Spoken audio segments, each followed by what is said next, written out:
Hi, welcome to Ketchikan Public Library's DIY with Gayle. Today we're going to do a simple craft. It's a washer necklace, and the reason we're going to do that is because I was out shopping in my husband's shop and found things like this and thought, well, there's a lot of them. What can I do with them? And that's what I want to talk to you about today. So we're going to do this nice little craft and have a little talk about crafting. We have at the public library right now some of the stuff that I've made, and they're on display for you to come and take a peek at if you'd like. And that's brought up some conversations, and a couple of those conversations have been how expensive crafting and sewing can be, which is the truth. Some of this stuff is pretty expensive, but I guess what you would call an upcycle crafter. I like to take what I have at home and go for it, like the washers and this particular craft right here. So what we're going to do is we're going to take a washer, some pretty paper, and draw our washer onto the paper. Okay. You do not have to put the center circle, but I like doing it just because I like to see it match up on the inside here. And that's what we're going to do. We're going to use a little Mod Podge. We're going to cut our circle out. Once our circle is cut out, which this one I didn't put a little inner one, but that's okay. We're going to paint the piece of paper, put it on the washer, and then just make sure that it's on there nice and tight, and let it dry. We're going to let it dry for a little while. We don't want to put the Mod Podge on immediately on the top here. We want to do the bottom first, make it stick to the washer. Now, one of the things about upcycling for your crafts is you really have to pay attention.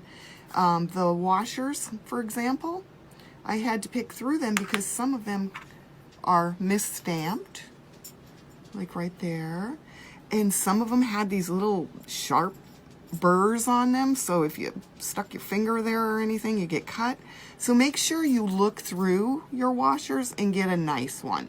It doesn't matter if it's got a little of that rusty stuff on it. I mean, I've wiped them off, but it doesn't come off, and it does not seem to affect my washers once they're coated. Okay, and you do want to get them nice and coated. All right, so once you've got them on the washer and you've got it a little dry so that it's not going to bubble up or anything, you're going to want to put about three layers on here, okay? And you want it to dry a little bit between each layer.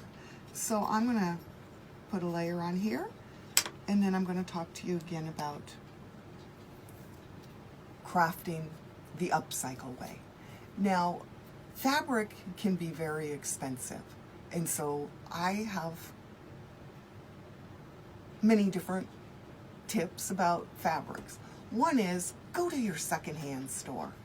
There are so many beautiful pieces of clothing that you can take apart. I collect buttons off of some of the old clothes that can't be reused.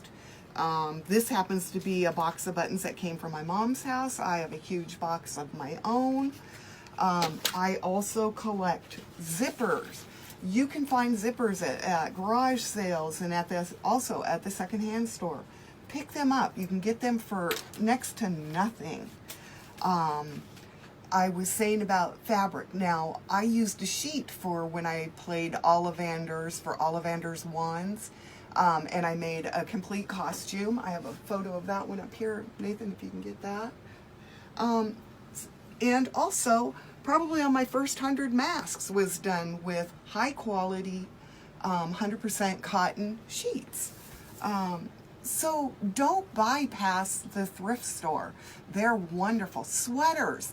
You can use the bottoms of sweaters for fingerless gloves. So go in and look at your secondhand store. Walk through your husband's shop. you know? Maybe he has a whole bunch of oddball things that you could do something with. With the buttons, I'm actually thinking of a button craft. There's so many flowers and stuff you can make with buttons. And if you just start collecting, making little boxes of this and little boxes of that, all of a sudden you'll have a bunch of stuff to do crafts with. Yarn. There is so much yarn at the secondhand store, and it is very, very easy to wash and dry, just like this. Put it in a nylon, nice and tight around it, tying the ends up close. You can throw it through the washer and the dryer, just like that. It will not come apart. And then just peel it out after it's dry. You have fresh, clean yarn that can be used for anything. All of these over here were given to me by a friend. Thank you, Olivia. You know, I didn't know what I would use them on when she gave them to me, but now I'm doing this wonderful little jewelry craft, which, by the way, you can use the hemp, the bamboo, or yarn to do. I made the strings or cord 30 inches long. I did not use any jewelry clasps or anything because I just want to be able to stick mine over the head. So I tied it, and voila, there's my very inexpensive jewelry. And I love it. I think it's just adorable. And I think that you could have kids, teenagers, adults make these for their friends for Christmas, or just nice little gifts. And all it is just, like I said, that simple little washer. Now, to get that center out, that is fun. I have tried it many different ways, like poking the pencil in there, etc.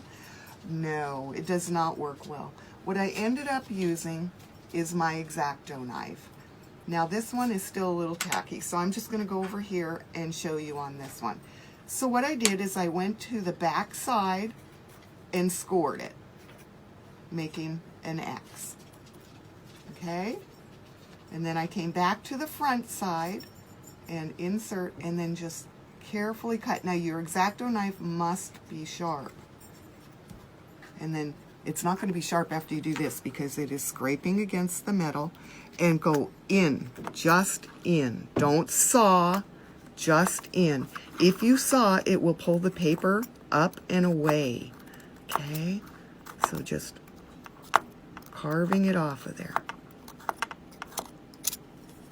And then if you have overlay here, you're just going to cut that off with your X-Acto knife also, just by going like this. Okay?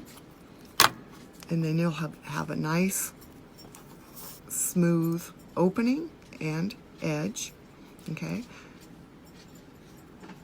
And after you get those 3 layers of Mod Podge, and remember, you can purchase Mod Podge at Walmart or Amazon or whatever, but you can also make it. I'm sorry I don't have the recipe today, but I can tell you the library has books with all these concoctions in it. You can make many different types of glues, seals, all sorts of stuff.